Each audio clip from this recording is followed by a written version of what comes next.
Good evening.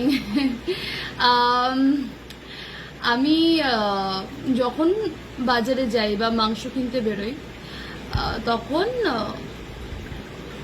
মাংস কেনার পরে আমি একটু ছুটছাট পাগুলো কিনি। আমার রাস্তায় কিছু ডগি আছে, একটা বাচ্চা কালু আছে, বাচ্চা কালুর গার্লফ্রেন্ড আছে, এদেরকে আমি দিই।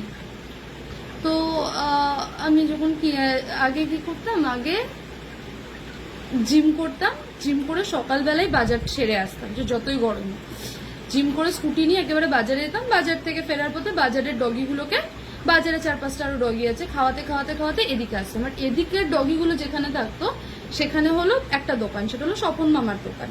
আর আমাদের গলির মধ্যে যার দোকান সেটা হলো বাবলা কাকার দোকান। এবার আগে কি হতো, যেহেতু আমি ওই দিকের ডগিগুলোকে খাওয়াবো বলে যেতাম, তো আমি ইয়েতেই চলে যেতাম, কি বলে, ওইদিকে ডগিগুলোকে খাওয়াবো বলে ওই স্বপন মামার দোকানটা যেহেতু ওখানে সামনে পড়ে, তো আমি ওখানেই চলে যেতাম। তো এরকম করে তো যা যা গ্রোসারিজ কেনার থাকতো, তখন ব্লিঙ্কিট এত করতাম না, তখন ওই বাইরে থেকেই আমার কেনা পড়তো, কারণ আমি ডেইলি বাজারে যেতাম, ডেইলি আমায় যেতেই হতো ডগিদেরকে খাওয়াতে বা কোনো কোনো ইয়েতে যেতে হতো সত্যি। তো ব্লিঙ্কিট করার প্রয়োজন হতো না। তো এবার তো এরকমও হয়েছে, স্বপন মামার দোকান থেকে চাল, বাচ্চাদের চাল, আতর চাল, বিস্কিট, আমি একটু প্রত্যেকদিন একটু সিগারেট খেতাম, ওইগুলো। তো গ্রোসারিজ যাবতীয় যা যেগুলো তোমরা দেখো ব্লিঙ্কিটে আনছি, ওগুলো আনতাম। তো এরকম করতে করতে একদিন এরকমও হয়েছে যে আমি 2 মাসে প্রায় গ্রোসারিতেই, 1 মাসে 8,000 টাকা দিয়েছি, পরের মাসে 5,000 টাকা দিয়েছি, এরকম হয়েছে। তো স্বপন মামা প্রায় 1-1.5 বছর বেশ ভালোই বিজনেস দিয়েছি আমি। এবার হয়েছে কি, জবে থেকে আমার জিমটা ছুটে গেছে, তো এবার আমার কি হয়, মা বাজারে যায় আর মোস্টলি মা চিকেন আনে, আর আমি যদি চিকেন আনিও আমি সন্ধেবেলায় চিকেন আনতে যাই, তো আমার সকালবেলা যাওয়া পড়ে না। আর মোস্টলি ব্লিঙ্কিট করছি, আর যদি টুকরো টাকরা কিছু প্রয়োজন পড়ে তো সামনে বাবলার দোকান থেকে টুক করে নিয়ে চলে আসছি। আর ওই দিককার যে ডগিগুলো ছিল, যেটা স্বপন মামার দোকানের সামনে ছিল, তারা এখন শিফট করে এদিকে চলে আসছে, হয় না, একটা জায়গায় থাকতে থাকতে আরেকটা দিকে চলে এসছে, তো ওরা এখন এই সাইডটায় চলে এসছে। তো আমার আর ওই দিকটা, ওই 3 নম্বর গেটের দিকটা যাওয়া পড়ে না। তো এবার সব থেকে মানে পানি জিনিসগুলো এটাই যে, যখন ধরো স্বপন মামার দোকানে কিছু কিনতে যাই, শর্মা জিজ্ঞেস করে আর কিছু দেবো না, আচ্ছা চাল লাগবে না, বিস্কুট, আমি না এম্বারাসমেন্টে পড়ে যাই না, বা আমার কাছে তো রয়েছে, এখন জবরদস্তি আমার কিনতেই হবে। তো এই এম্বারাসমেন্টে আমি ওই দোকানে যেতেই, এবার কি হয়, যেমন পুজো, ওই সামনে একটা শনি মন্দির আছে, তো তো আমি প্রত্যেক স্যাটারডে পুজো দিতে যাই, তো পুজোর ওই বাতাসা, তেল, ধূপকাঠি সব ওখান থেকেই কিনি। তো সবন আমাদের কেমন একটা ইয়ে, আমি যেন ফিল হয় যেন কোথাও একটা পছন্দ হচ্ছে না, মাত্র এইটুকুনি টাকা, আমি তো কিনলে 300-400 পার ডে এরকমই আমি কিনতাম। তো সেখানে মাত্র এইটুকুনি জিনিস কিনছি, ব্যাপারটা ঠিক মনোভূত হচ্ছে না। আজকে তো লেটেস্ট হয়ে গেছে, আজকে হলো গেছি, তাই বললো স্বপ্ন আমাকে ধূপকাঠি একটা, ওই 10 টাকার ওই তেলের স্যাশে, আর বাতাসা, আর 2 সিগারেট দিয়ে দাও, চেয়েছি। তো স্বপ্ন না, দোকানে কিন্তু কেউ নেই। এবার ধরো দোকানে যদি কেউ না থাকে, তাহলে তুমি যেহেতু আসছো তো তোমাকে দিয়ে দেওয়ার কথা।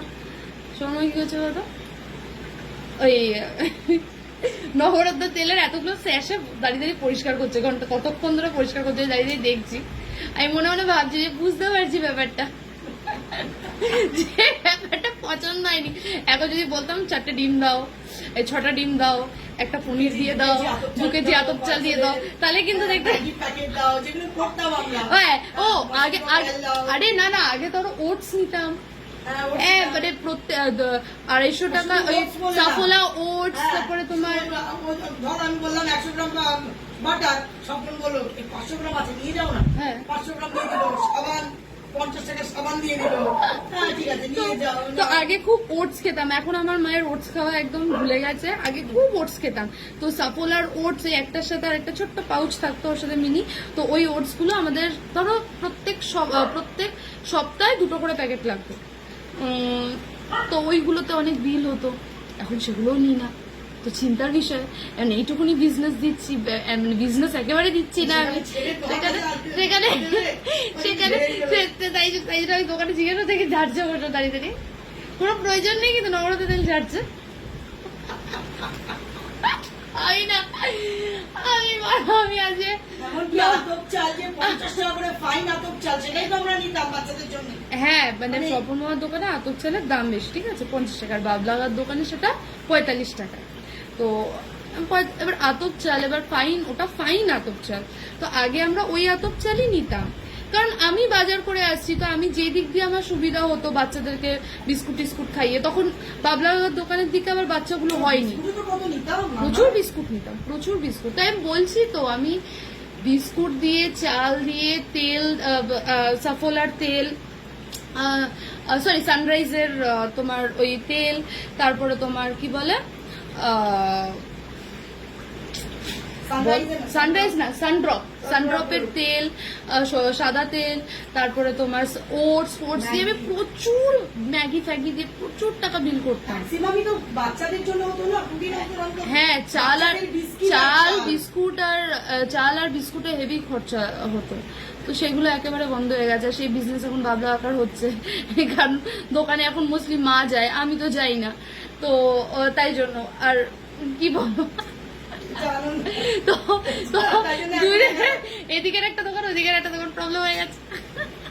এখন আমার না গিল্টি ফিল হয়, আরে আমি এই কটা জিনিস কিনবো, কি মনে করবে। স্বপন আমাদের থেকে ভালো, স্বপন কেন ভাবলাও আমাদের কি বিস্কুট আছে। হ্যাঁ, এখন আসলে গরমে বাচ্চাগুলো একটু বিস্কুট কমই খায়, কিন্তু তখন আমার অনেক ডগি ছিল, অনেক রাস্তায় ছিল, এখন সব কমে কামে গিয়ে এখন নেই, কেউ মারা গেছে। আগে লালুর জন্য কিনতাম, বাচ্চা কালু এখনো আছে, অনেকে ছিল, অনেক অনেক। আমি বাজারে গেলে আমি আসতে পারতাম না বাড়ি, বাজারে 4-5টা ডগি ছিল, বাজারেই ওরা মাংসর দোকানে ঘিরে দাঁড়িয়ে থাকতো। তো বাজারেও আমার একটা দোকান ধরা ছিল যেখানে আমি বিস্কুট কিনতাম। তো আমার প্রত্যেক জায়গায় একটা করে দোকান ধরা থাকে, যেখান থেকে আমি গেলে ওরা জানে যে আমার এ কটা জিনিস লাগবে, তো ওরা দিয়ে দেয়। তো সেই দোকানগুলো আর যাওয়া হয় না, ঘুরতে যাই তখন তো মানে গুচ্ছের বিস্কুট দিয়ে যাই। হ্যাঁ, যাই হোক, আমার আজ বড় গিল্টি ফিল হয়েছে যে আমি এই কটা জিনিস নিতে গেছি। প্রত্যেক সপ্তাহে আমি দোকানে গিয়ে চাল লাগবে না, কারণ আমি মাকে একটু ফোন করে জিজ্ঞেস করি, বাতাসা দিয়ে তেল দিয়ে আর ওনার কতটুকু হচ্ছে 11 টাকা, তাই নবরত্ন তেল ছাড়ছি।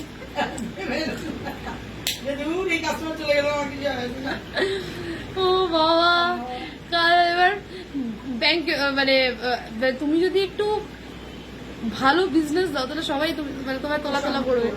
আর এমনকি এরকমও হচ্ছে, তখন ওই স্বপ্ন মামার দোকান থেকে যখন ওই বলো পয়লা বৈশাখ, তো পয়লা বৈশাখে তো মিষ্টি না আমাদেরকে ইয়ে দিয়েছিল, ওই হার্ট শেপের চকলেটের বক্সে 5টা চকলেট, ওই র্যাপ করা ইয়েলো গোল্ডেন কাগজে, ওই আমাদের র্যাপারে ওটা আমাদের দিয়েছিল। তো we were good customers, dedicated customers এখন গেছে। না আমি বলি